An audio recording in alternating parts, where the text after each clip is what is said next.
My name is Veladapillai. I'm Board of Director from Federation of Global Tamil Organizations. We are presenting a statement from FGTO today. FGTO welcomes Canada's sanctions on former presidents of Sri Lanka, a step forward for international justice for Sri Lanka's genocide against Tamil.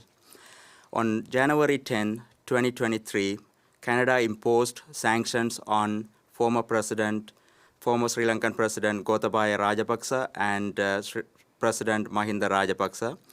Mahinda Rajapaksa was president and his brother Gotabaya Rajapaksa was the defense minister during the final onslaught of Sri Lanka's war on Tamils in 2009.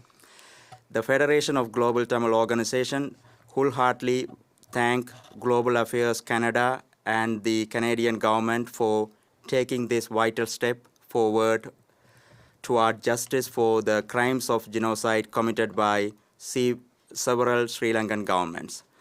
The Tamil diaspora has been calling for a Nuremberg-like tribunal to prosecute the leadership of government of Sri Lanka, accountable for the crimes of people, war crimes, and crimes against humanity, and also requesting Canada to help bring the Sri Lankan state to the International Court of Justice for Sri Lanka's genocide against Tamil.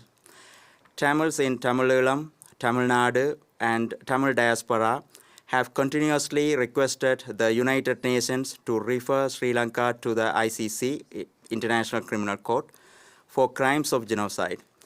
The Tamil diaspora has been calling for the Nuremberg-like tribunal to prosecute the leadership of the government of Sri Lanka accountable for the crimes of genocide, war crimes, and crimes against humanity. Tamils have also continuously requested civilized countries worldwide to bring the Sri Lanka state to the International Court of Justice for Sri Lanka's genocide against Tamils. Thank you, Mr. Veladapillai. My name is Lorenzo Fiorito. I am acting today just as an ad hoc spokesperson for the Federation of Global Tamil Organizations. I would like to continue by saying that Sri Lanka is a signatory to the statute of the ICJ. It recognizes that court's jurisdiction.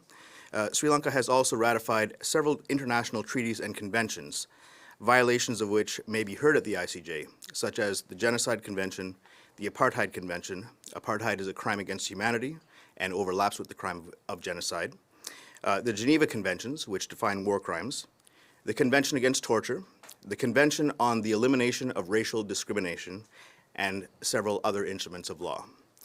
Showing Sri Lanka's state responsibility for the internationally wrongful acts that it has committed at Tamils at the ICJ is therefore an actionable and effective route to secure justice for Tamils. Canada's recognition of the Tamil genocide and May 18th as Tamil Genocide Remembrance Day in 2022 provided hope for justice. The sanction on the former presidents of Sri Lanka is another step forward. The Federation of Global Tamil Organizations, FGTO, held the second Global Tamil Summit on January 29th, 2023 in Ottawa, Canada. During the summit, an interactive session was held among the delegates of the Tamil diaspora. Topics about various ways to secure international justice for victims of Sri Lanka's genocide were discussed. The other discussed topics were improper decolonization, a referendum for a permanent solution based on self-determination. An update on the Tamilulam Humanitarian Assistance Fund was also presented. A consensus among the participants was that while requesting Canada to get Sri Lanka to ICJ for crimes of genocide against Tamils, the Tamil diaspora need also take additional measures to get the support from G7 countries and other nations that is required. It was also felt that more work on evidence collection for genocide and legal strategies was necessary. The consensus was also reached to urge the G7 countries to put sanctions on Sri Lankan presidents, former Sri Lankan presidents, similar to what Canada has imposed last month.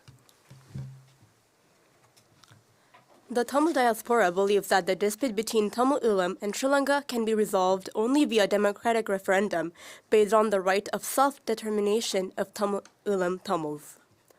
The origin of the conflict stems from improper decolonization from the late 1940s to the early 1970s, when the British left the island and Ceylon reconciliated itself as a republic named Sri Lanka. The Tamil diaspora also believes the international community acted unfairly or wrongly in dismantling the Norwegian-facilitated peace process in 2002, which titled the balance of power toward the genocide Sri Lankan state. The Tamil diaspora also continues to advocate and request the world's nation to bring Sri Lanka to the international judiciary, as this is the only possible form of justice for Ulam Tamils. Federation of Global Tamil Organization. Thank you. We're ready for questions? Yes? We have a question online from Dylan Robertson. Go ahead. Hi there, Dylan Robertson from the Canadian Press. Thanks for taking our questions. Canada sanctioned 4 individuals in Sri Lanka, and I'm wondering if any of them actually have assets in Canada, if your organizations are aware of any of them actually holding property or assets in Canada.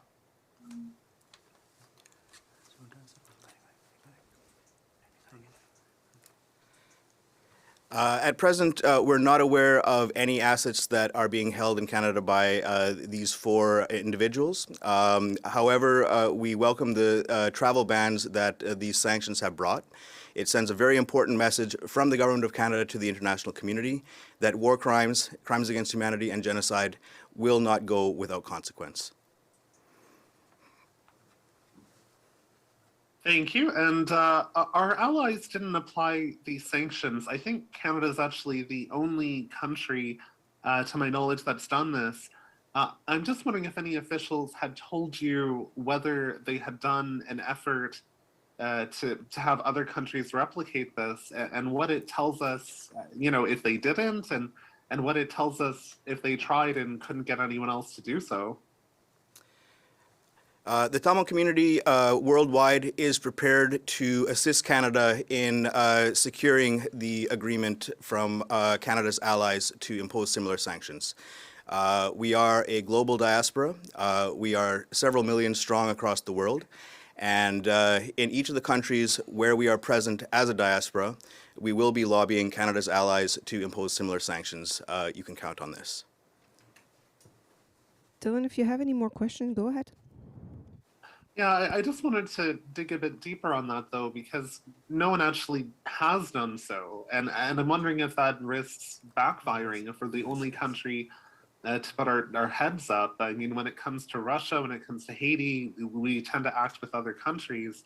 I guess I'm just wondering if you think this is the most effective way of doing it, if we're sort of going alone here and these people don't actually have assets here.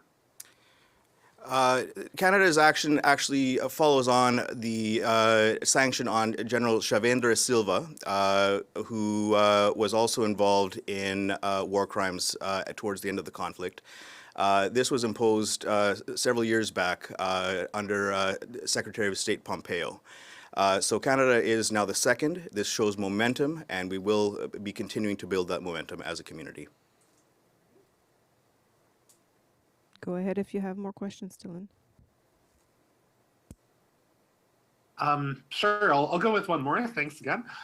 Just wondering, the call that you're putting out today to bring international justice, I'm just wondering if you've articulated that to the minister, and if so, the timeline when you've raised this, or if you're going to, and what kind of a reception you've had so far. So as an organization, we are asking the Foreign Affairs and the Government of Canada to bring the Sri Lanka to ICJ. We know it's actually a long way to go, and it has been already 13 years. And in UN also there was some efforts to bring Sri Lanka to the personals from the war crimes to ICC as well. So we actually asking Canadian government to take steps to bring Sri Lanka to ICJ. So no more questions, Dylan? I'm sorry, I'll just ask for clarification, just the timeline. I understand that you're asking for this today. So if I understand correctly, you haven't actually asked the government yet. You're doing that right now, and so they haven't had a chance to respond?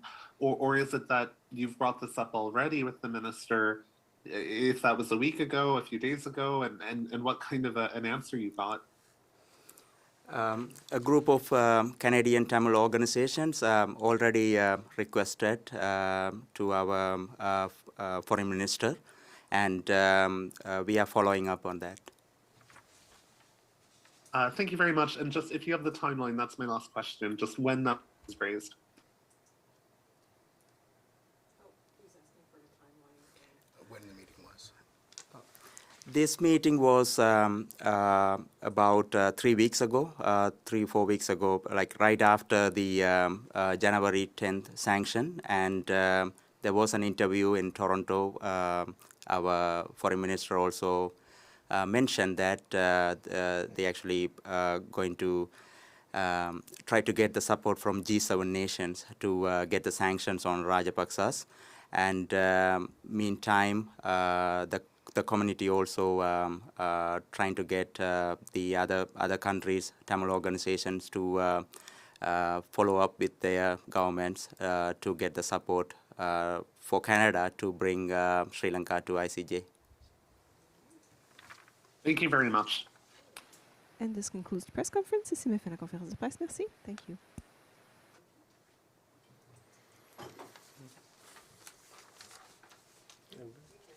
Thank you.